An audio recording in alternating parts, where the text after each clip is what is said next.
Olá, estamos aqui em mais uma conversa de mercado nos canais da Boa Inteligência Estratégica. Estamos no GRI Loteamentos falando com diversos players do segmento e também com players do mercado de capitais, do sistema financeiro como um todo, que tem naturalmente ajudado o mercado imobiliário a subsistir, né, provendo alternativas diferentes de fundo. Estou aqui com o Davis, que é head comercial aí da área de real estate do Banco BRP, do Banco de Ribeirão Preto, que tem aí coisas boas que eles têm feito, iniciativas interessantes que eles têm praticado para fomentar o segmento de loteamentos, e a gente vai bater esse papo então. Davis, obrigado aí pelo teu tempo. E queria primeiro que você contextualizasse um pouco o BRP para quem não os conhece e como que está a atuação de vocês hoje, a área de real estate lá dentro. Poxa, vamos lá. Obrigado pelo convite aqui, pelo bate-papo. Vocês aí que são uma referência, a gente vira e mexe se encontra aqui nos eventos, né? E temos em comum esse mercado que é gigantesco, então para nós é um prazer estar aqui contribuindo e batendo esse papo e trazendo um pouco do que a gente tem feito dentro do Banco de Ribeirão Preto. Muita gente não conhece, mas a gente está com essa grande missão, né, de levar o nome do banco aí para mais regiões, entregar soluções que a gente tem para mais empreendedores. Mas o banco ele tem uma história fantástica.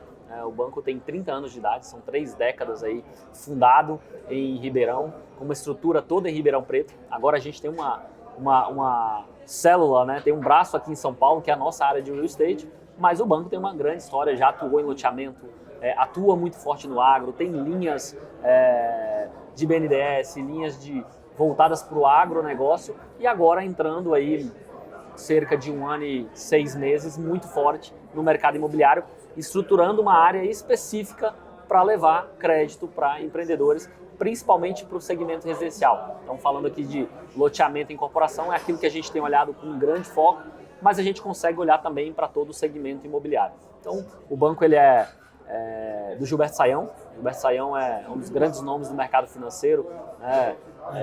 Antigo sócio aqui do Pactual, antes de ser BTG, sócio fundador da 20. Então, a gente tem uma estrutura financeira muito forte, mas o banco ele conseguiu manter ali toda a sua estrutura original, né? O formato de trabalho, a sua parte de conservadorismo, a parte tradicional. Então o banco ele tem essa pegada de ser um banco de pequeno porte do interior, mas que olha sempre para as oportunidades de mercado e que vem crescendo. E essa foi a última ação do banco, que foi montar essa área de real estate, trazer um time de mercado. Então viemos eu, o Renato, o Daniel e agora chegou o João. São 4 pessoas dedicadas para levar essa solução para o mercado. Legal. O que vocês têm feito de modo geral aí na área de real estate? Quais produtos vocês têm ajudado aí as pessoas jurídicas do nosso setor como um todo? Legal. A gente, com a experiência que a gente já tem do mercado de capitais, fundo imobiliário, experiência de outros bancos, nosso time acumula aí uma experiência de quase 20 anos, né, olhando para o crédito no mercado imobiliário. A gente veio aqui para dentro do banco, olhando para o que tem no mercado hoje e as alternativas, né? A gente está muito em voga hoje o tema de fundo de poupança está acabando, está diminuindo. Então, a gente montou um produto alternativo, então, na verdade, 2 principais produtos alternativos para a gente levar funding, levar crédito para incorporadores e loteadores, pensando de uma maneira diferente e customizada, sem usar o dinheiro de poupança. Dentro do banco a gente não tem poupança. Então, hoje a gente usa dinheiro de tesouraria. Captação através de LCI, LCA e dinheiro proprietário do Gilberto, que tem lá dentro. A gente acaba usando esse dinheiro de tesouraria para levar produtos que trazem facilidade, agilidade e assertividade. Por que eu falo que traz agilidade, assertividade e velocidade? Porque hoje, quando você olha principalmente para o loteamento, comparado com o mercado, a gente tem uma operação muito concentrada em CRI, em operações de mercado de capitais. Desembolso mais moroso, né? Exatamente. E para nós aqui, como eu sou estrutura de banco, eu uso meu dinheiro de tesouraria, eu não tenho necessidade de buscar dinheiro no mercado para fazer a operação. Eu já tenho dinheiro para fazer. Então, acaba sendo uma operação mais simples, que envolve menos agentes externos.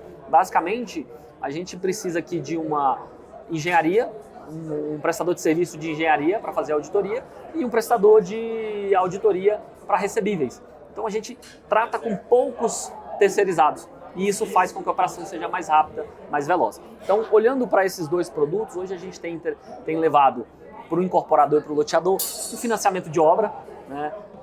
A gente brinca muito com o empreendedor que a gente chama de plano empresário caipira. O plano empresário do interior, mas é uma operação muito parecida com os formatos dos grandes bancos, mas muito mais customizável e muito mais bem desenhada para a necessidade do empreendedor, olhando para as dores do empreendedor. Então eu consigo fazer esse plano empresário, né, o financiamento de obra, tanto para incorporação quanto para loteamento. E uma grande novidade é que o loteamento a gente vê que não tem muitos bancos atuando, né? A gente está aqui no evento, vimos Santander falando disso, mas somos aí basicamente pioneiros olhando para esse produto, para loteamento, falando de segmento banco. E a gente tem também a operação de antecipação de recebível, no mercado muito conhecido como securitização de carteira. De novo, eu não preciso usar um instrumento CRI, eu não sou mercado de capitais, eu sou banco.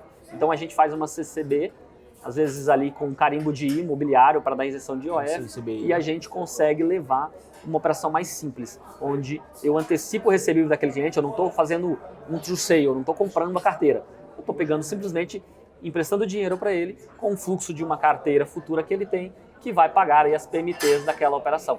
Então, é uma operação muito mais simples e que tem se apresentado como uma excelente opção, pela simplicidade, pela velocidade, né? A gente fala muito de prazo com o empreendedor. O prazo nosso é o empreendedor que dita, porque a nossa operação ela é muito mais simples. Então, esses dois produtos têm ganhado aí o gosto do empreendedor. A gente, como eu disse, tem 1 ano e 6 meses de operação. Tá. Um time aí de 3, 4 pessoas que vem crescendo. E hoje a gente já está presente em 9 estados, aí com quase 30 projetos contratados. Então isso mostra que... Isso é importante. Isso é muito legal. Eu acho que nada melhor do que a validação social, né? Então... E isso acho que é legal, porque ainda que você está envelopado com o Banco de Ribeirão, é importante dizer que não há uma restrição geográfica para você. Exatamente. Né? A gente abriu muitas frentes dentro do banco, né? O banco, naturalmente, ele tem um olhar mais para São Paulo, porque é o quintal de casa. Mas a gente conseguiu, através da nossa análise, das informações, conseguir mostrar para o banco que tem muitos bons projetos em várias regiões. Hoje a gente está em Santa Catarina, Mato Grosso do Sul, Espírito Santo, Minas Gerais, Paraná, São Paulo. Então a gente já está presente em muitas regiões, porque tem muitos bons empreendedores em todos os lugares. Então a gente conseguiu romper um pouquinho essa barreira e levar para mais pessoas. E a ideia é que a gente consiga alcançar mais e mais regiões. Ô Davis, 1 ano e meio depois aí de vocês estarem no mercado com esses produtos, o que você tem visto como o principal gargalo para conseguir efetuar um desembolso, né? Quais são os principais gargalos, seja do segmento de incorporação ou de loteamentos, que você tem rodado aí? Tá ligado à governança, tem muito esse papo ainda? Essa é a questão ou realmente é o número no final do dia? Olha, você tocou num ponto que é essencial, assim. Tudo que a gente decide aprovar dentro do banco, tudo que a gente decide caminhar dentro do banco, a gente tem muito sucesso. A gente escolhe muito bem o cliente, muito bem o empreendedor, a gente consegue fazer uma análise rápida sobre isso. E aí, o grande fator aqui está no tempo de aprovação desse crédito, da liberação desse crédito. A gente tem crédito que a gente libera em 40 dias e tem crédito que a gente libera em 6 meses. E o grande fator aqui desse prazo tão diferente é a questão da governança, é a questão da organização. Eu acho que é uma coisa que a gente gosta de falar. A gente aqui como BRP, geralmente a gente está dando o primeiro crédito para aquele empreendedor, porque a gente atua muito no middle market, a gente atua naquele empreendedor. Por eu ser banco, eu consigo fazer operação de 5 milhões, de 10 milhões, né, que às vezes tem um custo mais pesado no CRI. Aqui não, aqui eu consigo... O CRI tem um custo inicial muito maior, pesado. O agente fiduciário, etc. Exato. Então, aquele empreendedor que às vezes ele não vai pegar num grande banco 5 milhões, e ele não vai pegar. Menor você consegue... Eu consigo fazer. E eu sou, às vezes, o cara que está dando o primeiro cheque para aquele cara. Então, como a gente tem essa pegada de conseguir levar essas operações menores e tem também um foco em fazer essas operações, o que determina aqui é a governança, é a organização desse cara, é o quanto que a cozinha dele, né, a parte de gestão, de RP, de CRM, de gestão de funcionário, de gestão de informação, quanto mais organizada, melhor a gente consegue dar essa velocidade. A gente não deixa de olhar para o cara que não tem. A gente tem muitos projetos que, inclusive, a gente auxilia o empreendedor a se organizar. Né? No momento que a gente vai fazer uma auditoria, no momento que a gente vai pedir documentação, ele fala, poxa, se eu não tenho isso para informar, eu preciso me arrumar aqui. Então a gente acaba também ajudando ele nesse ponto. Mas o grande gargalo hoje eu diria que é essa questão da governança, da organização, das informações, de ter alguém dedicado para poder fazer isso dentro da empresa. Porque muitas vezes quem faz é o próprio dono. E você sente diferenças substanciais nessa falta de zelo de governança entre loteamento e incorporação ou é similar? Ou por região? Assim, acho que na incorporação, como o ciclo ele é um pouco menor, né, quando você compara com o loteamento, ele acaba sendo um pouquinho melhor. Mas a gente encontra na incorporação também muita oportunidade de melhoria nesse ponto. É que o loteamento ele traz uma característica de ser muito maior, de ter muito mais volume, de ser muito maior o prazo. Então, a gestão de carteira é muito mais difícil. É muito mais difícil. E na incorporação não, né? Aquela poupancinha ali durante a obra, depois que acabou, vai embora. Mas agora a questão da empresa, porque eu como banco, eu acabo olhando balanço, acabo olhando sócio, eu dou um foco para isso também. A gente acaba analisando o contexto. Não só o produto, mas também a empresa. Exatamente. Então, nessa parte da empresa também a gente vê tanto a incorporação, a oportunidade de uma contabilidade mais organizada, né, de fazer ali, por incrível que pareça, mas a gente não deixa de fazer quando não tem SPE. Não é um impeditivo para mim o cliente que não tem um SPE, mas muitas vezes o cliente ali não sabe quais são os benefícios de montar uma SPE, né? Ou que monta na hora de fazer ali uma consolidação de balanço não consegue levar essas SPEs, consolidar. Então, ainda tem muito a se profissionalizar nesse ponto de contabilidade. A gente está aqui para ajudar. A gente não deixa de fazer por causa disso. E quais são as premissas, até para os loteadores aí, incorporadores que estão nos vendo, as premissas para eles acessarem vocês? Então tem AF, patrimônio e habitação, o que vocês colocam como condicionantes de cessão de crédito? Perfeito. Nosso modelo, a gente tem aprovado para o cliente uma conta garantida. Para quem não entende aqui o que é conta garantida, é um limite que eu disponibilizo para o cliente. Então eu implanto um limite para ele e esse limite ele vai usar de acordo com a sua necessidade de obra. Dele. Eu não estou dando dinheiro, eu estou dando o conforto e a tranquilidade dele ter um limite disponível para fazer aquele projeto, caso ele precise. Obviamente vai precisar porque existe o desencaixe de caixa, mas quando eu implanto esse limite, aprovo esse limite para o projeto, que eu estou dando dinheiro para o projeto, a gente amarra ali algumas garantias, que é o próprio projeto. Isso é para o financiamento de obra. Para o financiamento de obra, isso. Então no financiamento de obra, tanto no loteamento quanto em incorporação, quando eu coloco esse limite para o cliente, eu amarro dentro desse limite as garantias que é o próprio projeto. Então, se o cara tem a SPE, a gente dá para ele, a gente pega a alienação das cotas da SPE, pega a hipoteca da matrícula, outra coisa que a gente consegue fazer dentro do banco é a hipoteca, não preciso fazer alienação fiduciária. Entendi. Quando eu faço hipoteca, eu consigo pegar a fração ideal. Então, se ele já tem unidades permutadas ou se ele tem unidades quitadas, eu já consigo deixar isso fora do projeto, não preciso pegar aquilo como garantia. Então, eu pego a alienação fiduciária da cota da SPE, a hipoteca da matrícula e a cessão dos recebíveis. Esse é o meu pack aqui de garantia. Entendi. E eu começo a liberar dinheiro para esse empreendedor a partir do momento que ele bate 20% de obra. Tá. Esse é um ponto legal. Ele não precisa estar com 20%. Eu posso negociar antes, implantar o limite, dar certeza para ele que ele vai ter o limite, o dinheiro para fazer a obra, e quando ele bater 20%, ele começa a acessar meu capital. A gente tem... E gatilhos de venda também? Olha, gatilho de venda, a gente gosta muito de olhar projeto a projeto. Né? Tem projeto que eu entrei com 10% e tem projeto que eu entrei com 50% de venda. Tá. Vai depender muito da qualidade. E quando a gente negocia com o cliente antes e dá essa certeza que ele vai ter o recurso, ele acaba podendo fazer vendas com mais qualidade. Perfeito. Ele pode, não precisa ali, às vezes, vender mais barato para ter fluxo para fazer a obra. Ele pode fazer uma venda com mais qualidade, escolher melhor o mutuário. Então, quando eu dou essa certeza para ele, essa garantia que ele vai ter o limite... Tem um limite pré-aprovado lá já. Ele já pode pensar um pouco mais para frente. Perfeito. E ganhar margens no projeto dele. Então, eu não gosto muito de falar, nós não gostamos de falar de gatilho de venda. A gente vai olhar projeto a projeto, porque às vezes eu vou falar, vai ser 30%, mas vendeu 30%, talvez para investidor, com preço muito abaixo, não fica de pé as minhas garantias internas. Entendi. Então eu prefiro olhar casa a casa. Mas o 20% de obra eu preciso. O que eu gosto de frisar muito não precisa estar com 20%. A gente pode negociar antes, quando bater os 20%... Mas vai pingar na tua conta a partir dos 20%. Exatamente. Legal. E como que está desses dois grandes produtos que vocês modelaram, como que está o apetite, seja para antecipação, seja para financiamento, a produção ali, a obra, né? Assim, o apetite é muito grande para as duas operações. O banco, por uma questão histórica, gosta muito do loteamento. Uhum. O banco fez muito loteamento no passado, mas a gente conseguiu mostrar para o banco também esse lado da incorporação. Então, hoje, Naturalmente a gente tem mais incorporação do que loteamento, mas a gente tem uma frente muito forte de aprovar mais loteamentos dentro do banco, porque é algo que o banco olha. Então, tanto para incorporação quanto loteamento no produto de antecipação ou no produto de financiamento de obra, o apetite é igual aqui e a gente tem olhado para todos esses produtos de maneira igual.